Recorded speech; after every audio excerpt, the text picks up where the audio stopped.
आप हर मस्जिद को छीनना चाहते हैं। आप बताइए 17 करोड़ मुसलमानों को क्या पैगाम दे रहे हैं आप कि आप हर मस्जिद को छीन लेंगे मुझसे, फिर मेरा वजूद किस माने रखता है। 1991 के प्लेसेस ऑफ वर्शिप एक्ट पर क्यों नहीं बोलते आप लोग? नरेंद्र मोदी इस मुल्क में तारीख लिखना चाहते हैं। क्या तारीख लिखना चाहते हैं?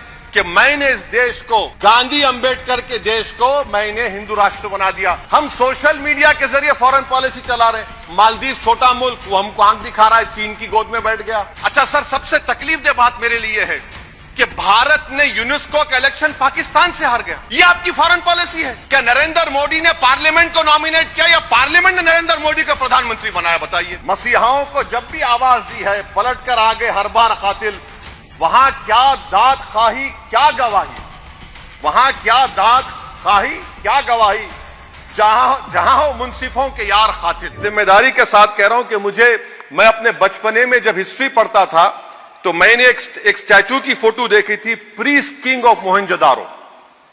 ऐसा लगता है कि वैसा ही लग रहा है कि प्रधानमंत्री नहीं है बल्कि पुजारी सम्राट बन चुके हैं वो। और मैं क्यों कह रहा हूं कि हमारे सदर जमहूरिया ने कहा था कि 22 जनवरी एक तारीखी दिन है, बिल्कुल तारीखी दिन है।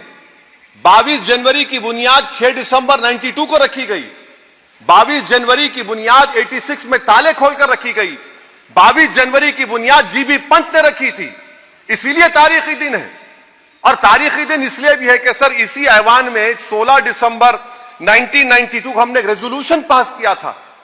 आप बताइए कि आज इस मुल्क में चाहे कोई सेकुलर पार्टी का हो या जो भी हो, वाले सब सेकुलर है, बुरा मैं हूं, किसी में हिम्मत नहीं है कि 6 दिसंबर की बात की जाए। और वो तारीखी दिन इसलिए भी है सर, इंसाफ करने वालों में एक एनसीएलटी के चेयरमैन, एक गवर्नर और एक नामजद शुदा रुकने पार्लियामेंट बैठे हुए थे। अब आप बताइए मेरे पास बचा क्या है?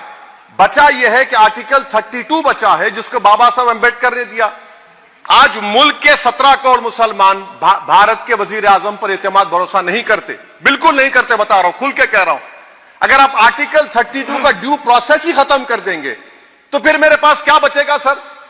क्या बचेगा? मैं तो यहां खड़े होकर वो सुप्रीम कोर्ट के मायानाज बेबाक वकील दुष्यंत दवे की तरह तो नहीं कह सकता। मुझे आज भी रूल ऑफ लॉ में भरोसा है, मुझे आज भी कानून पर, संविधान पर भरोसा है, मगर ड्यू प्रोसेस तो फॉलो होना चाहिए। ड्यू प्रोसेस फॉलो नहीं हो रहा। एक तारीखी दिन 22 जनवरी था, एक तारीखी दिन 31 जनवरी था। सर रात के अंधेरे में अपील किए बगैर आप आरे लेकर रास्ता खोल देते हैं। क्या पैगाम दे रहे हैं सर?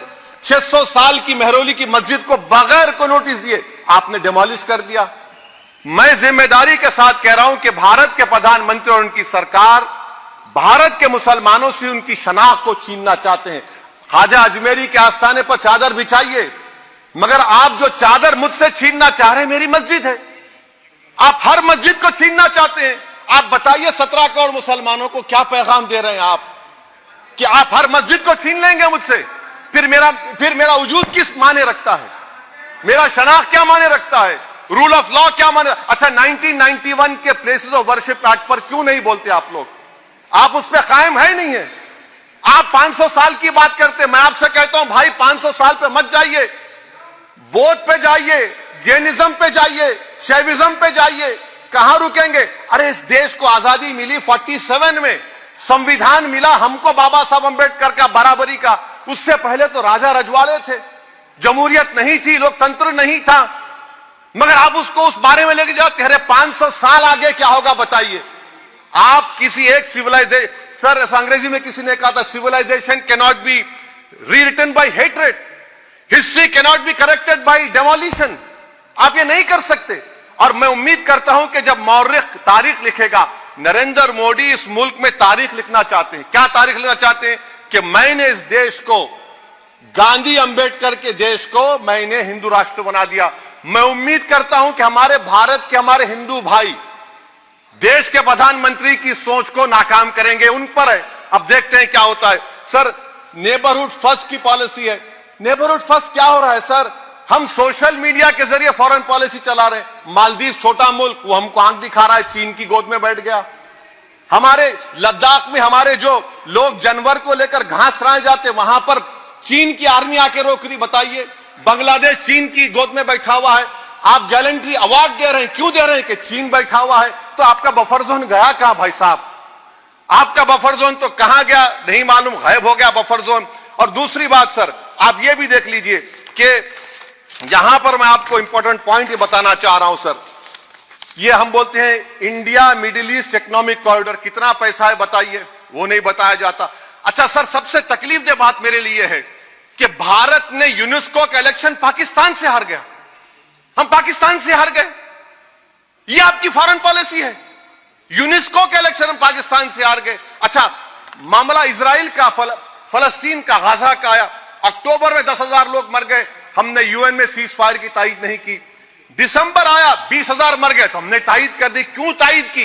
क्योंकि ग्लोबल साउथ को हमको फॉलो करना पड़ रहा। भारत ग्लोबल साउथ को फॉलो कर रहा है। मेरे लिए तकलीफदेह बात है, यह आपकी नाकामी का बहुत बड़ा सबूत है। इसीलिए हम बता रहे हैं कि यह सरकार की बहुत से नाकाम। अलीगढ़ मुस्लिम यूनिवर्सिटी, आखिरी पॉइंट, अलीगढ़ मुस्लिम यूनिवर्सिटी। सर, आप उत्तर प्रदेश से आते हैं सर, 81 में एक्ट पास हुआ। हमारा लॉ ऑफिसर कोर्ट में कहता है कि मैं पार्लियामेंट के एक्ट को नहीं मानता। कैसे नहीं मानते सर? क्या नरेंद्र मोदी ने पार्लियामेंट को नॉमिनेट किया या पार्लियामेंट ने नरेंद्र मोदी को प्रधानमंत्री बनाया? बताइए। 81 के एक्ट को नहीं मानते सर। 2 ही तो सेंट्रल यूनिवर्सिटी है मुसलमानों के, 1,80,000 आप ही के सरकार के दौर में मुसलमान हायर एजुकेशन निकल गए। आप अलीगढ़ मुस्लिम से छीनना चाह रहे हैं। Theory of separation of powers में एग्जीक्यूटिव हमको डिक्टेट करेगा। मेरी आवाज तो पार्लियामेंट है, अब मेरी आवाज के खिलाफ एग्जीक्यूटिव सुप्रीम कोर्ट में बोलता है। अलीगढ़ मुस्लिम यूनिवर्सिटी से इतनी नफरत क्यों है आपको? वहां पर तो हिंदू भाई भी पढ़ते हैं सर। ये अलीगढ़ मुस्लिम यूनिवर्सिटी का मामला है सर। तो मैं आपसे इस बात पर, इस शेर पर अपनी बात को खत्म कर रहा हूं सर। आप भी उर्दू दां हैं जी। मसीहाओं को जब भी आवाज दी है, अहमद फराज का शेर है जी जी, मसीहाओं को जब भी आवाज दी है पलट कर आ गए हर बार कातिल। मसीहाओं को जब भी आवाज दी है पलट कर आ गए हर बार कातिल। वहां क्या दाद खाही क्या गवाही, वहां क्या दाद खाही क्या गवाही, जहां हो मुंसिफों के यार कातिल। सर, मैं फिर से हुकूमत से मुतालबा करता हूं कि अल्पसंख्यक समाज के बजट के स्कॉलरशिप को आप डिमांड ड्रिवन करिए। भारत के प्रधानमंत्री प्रधान सेवक रहिए, आप कोई प्रीस किंग मत बन जाइए। आप जीतेंगे, कौन जीतेंगे देश तय करेगा, मगर याद रखिए 17 करोड़ मुसलमान आज गम और गुस्से में हैं और इस बात को महसूस कर रहे हैं, इस बात को महसूस कर रहे हैं कि प्रधानमंत्री को हम नोट नहीं दिए मगर हमारा प्रधानमंत्री है।